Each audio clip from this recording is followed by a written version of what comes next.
दोस्तों, जैसा कि आप सभी लोग जानते हैं कि 26 मई 2026 यानी मंगलवार को पड़ रही है पुरुषोत्तम मास की ज्येष्ठ शुक्ल पक्ष दशमी तिथि।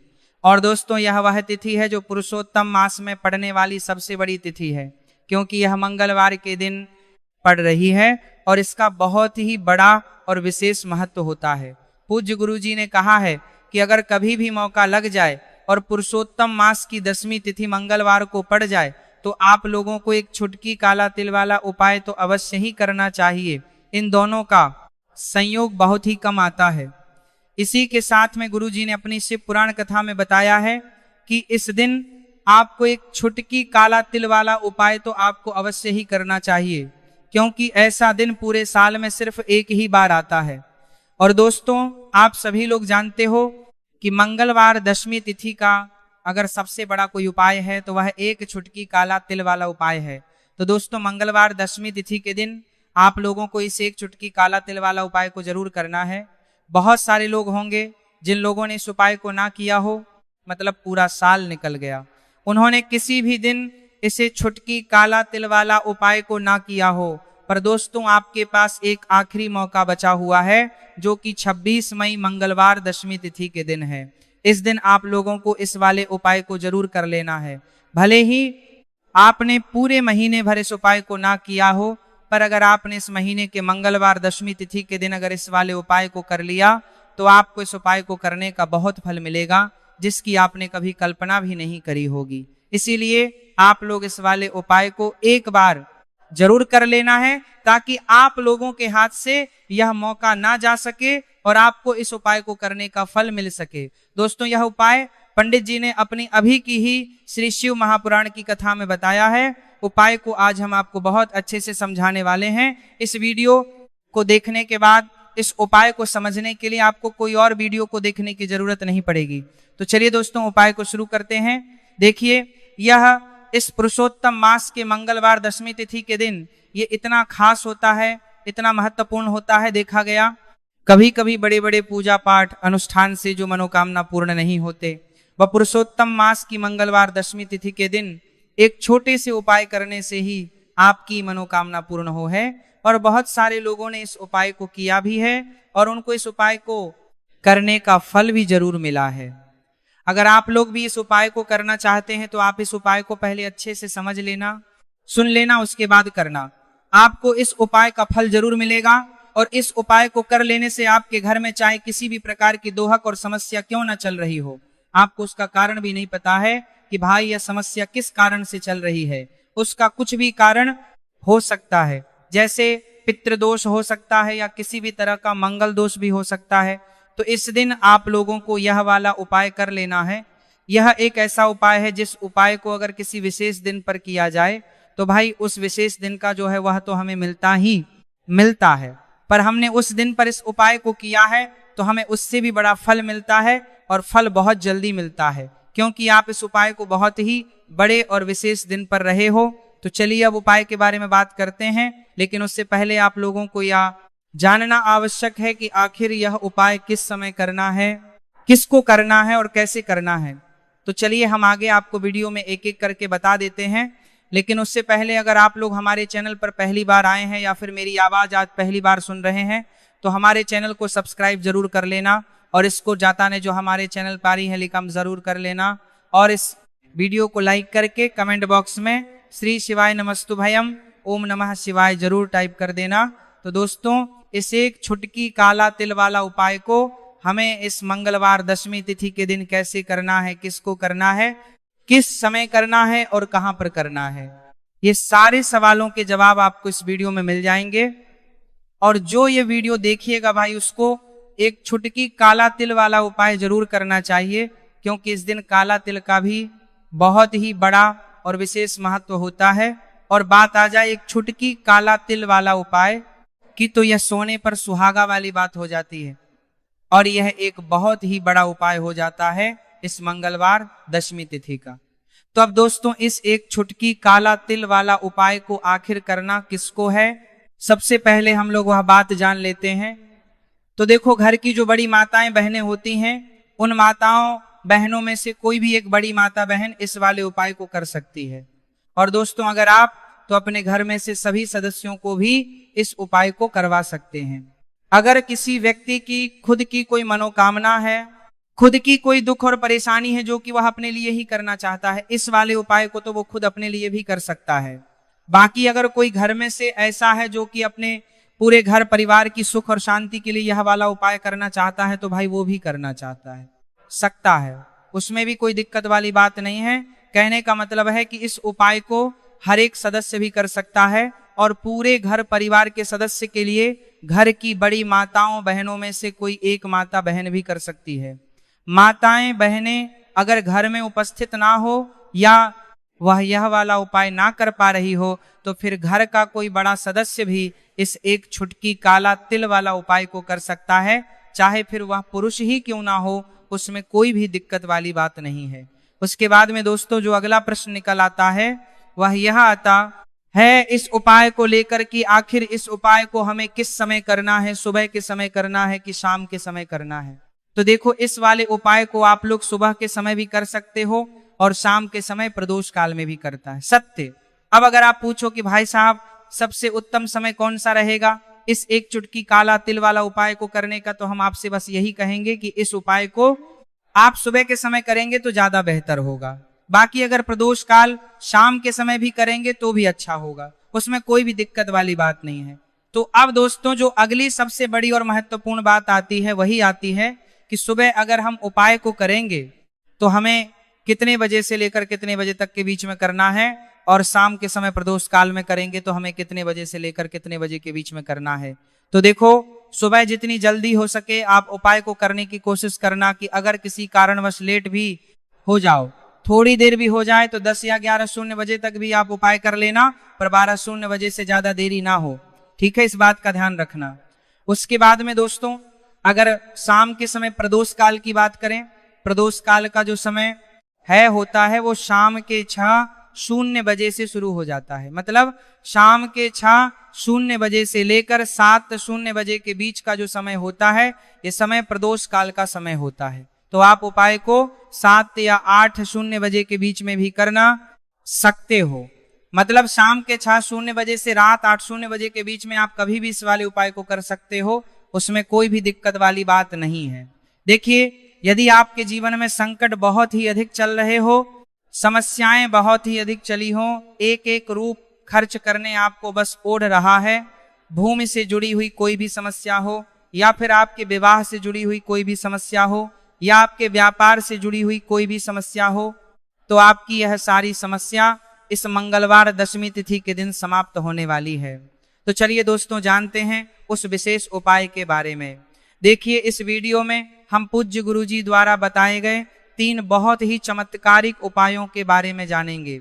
देखिए, यह जो उपाय है आपके जीवन से दुर्भाग्य का तो अंत करेंगे ही, साथ ही साथ यदि आपके जीवन में धन की समस्या चल रही है तो वह सभी भी आपकी समाप्त हो जाएंगी। देखिए, गुरुजी ने बताया है कि जब भी मंगलवार दशमी तिथि का दिन पड़े तो हमें कर्ज मुक्ति के लिए कुछ उपाय करने चाहिए। इसी के साथ हमें धन प्राप्ति, भूमि से जुड़े कार्यों और विवाह के लिए भी उपाय करने चाहिए। तो चलिए दोस्तों जानते हैं गुरुजी द्वारा बताए गए सबसे पहले उपाय के बारे में। देखिए, यह उपाय विशेषकर उन लोगों को करना है जिनकी भूमि से जुड़ी कोई भी समस्या चल रही हो, यानी कि उनकी भी जमीन से जुड़ी हुई समस्या चल रही है, यानी कि जो लोग मकान खरीदना चाहते हैं, या फिर उनका खेत से जुड़ा कोई भी केस चल रहा है, या फिर जिनके भी विवाह में विलंब हो रहा है, या फिर जिन भी लोगों के जीवन में कर्ज बहुत ही अधिक बढ़ने लगा है, कर्ज जो है वो चुका नहीं पा रहे हैं, तो गुरुजी ने कहा है कि ऐसे लोगों को यह उपाय करना चाहिए। देखिए, इस उपाय के लिए आपको थोड़े से काले तिल ले लेने हैं।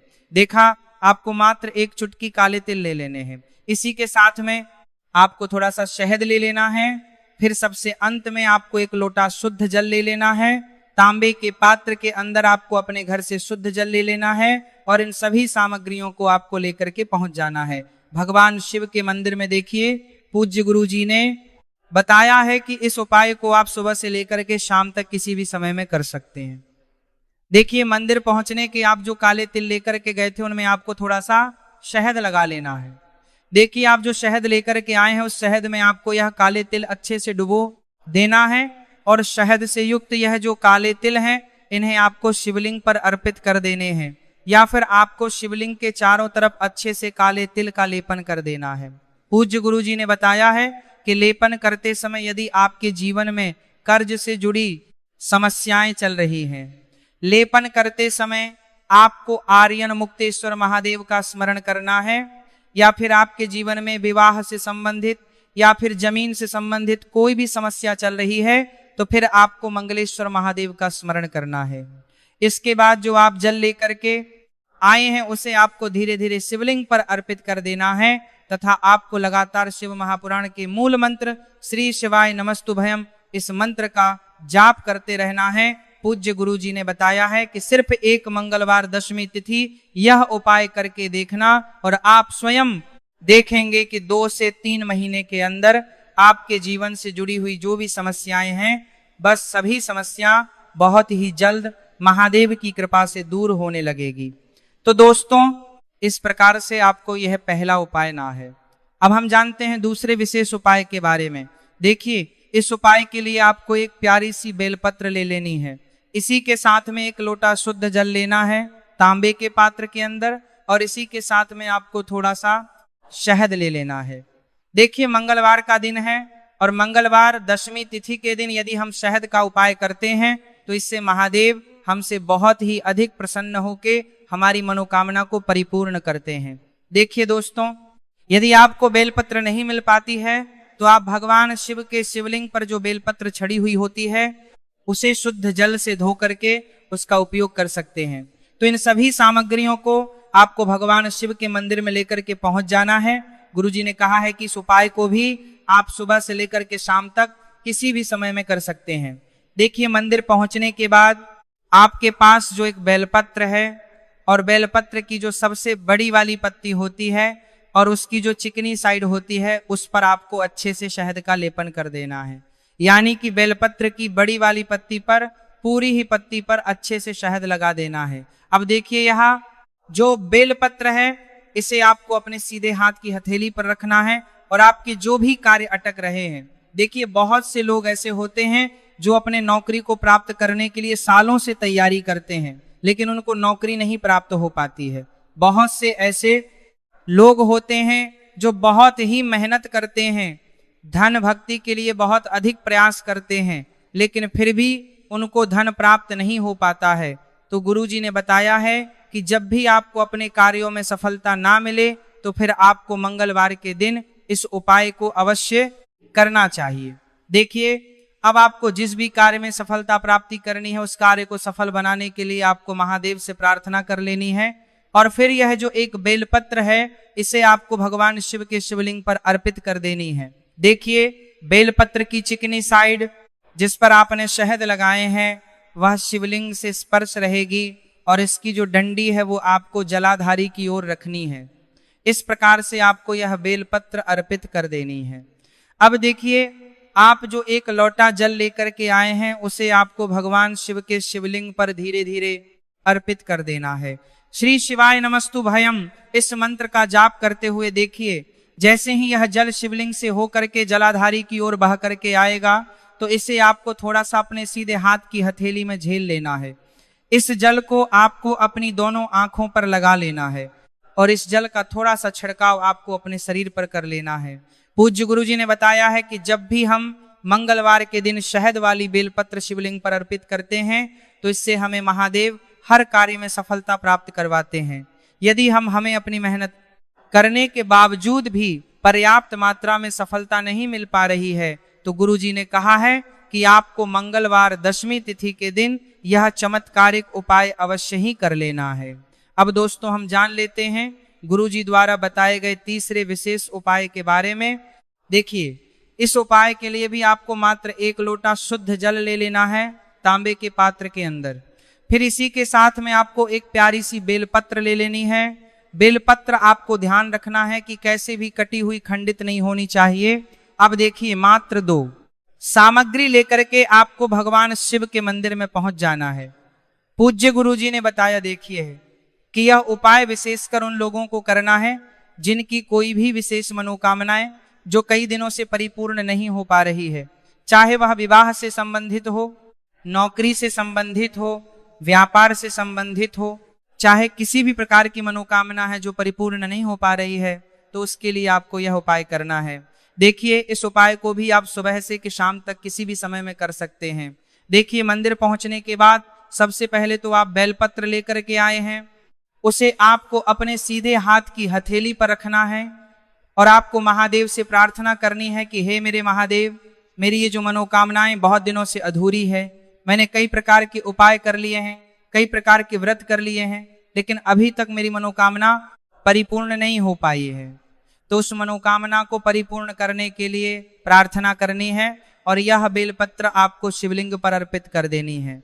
देखिए, बेलपत्र की जो चिकनी साइड है वह शिवलिंग से स्पर्श रहेगी और इसकी जो है वो आपको जलाधारी की ओर रखनी है। इस प्रकार से आपको यह बेलपत्र अर्पित कर देनी है। इसी प्रकार से आपको यह बेलपत्र अर्पित करनी है।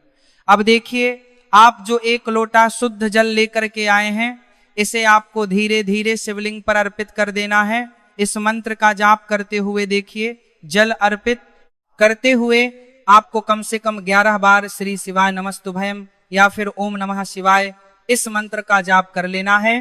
पूज्य गुरुजी ने बताया है कि जो भी व्यक्ति 26 मई मंगलवार दशमी तिथि के दिन शिवलिंग के सामने इस उपाय को करता है, तो उसकी जो भी मनोकामना है वह महादेव की कृपा से निश्चित ही परिपूर्ण हो जाती है। तो दोस्तों, यह थे पूज्य गुरुजी द्वारा बताए गए कुछ बहुत ही खास उपाय। अगर आपको जानकारी अच्छी लगी हो तो वीडियो लाइक करिएगा। मिलते हैं फिर एक नए वीडियो के साथ।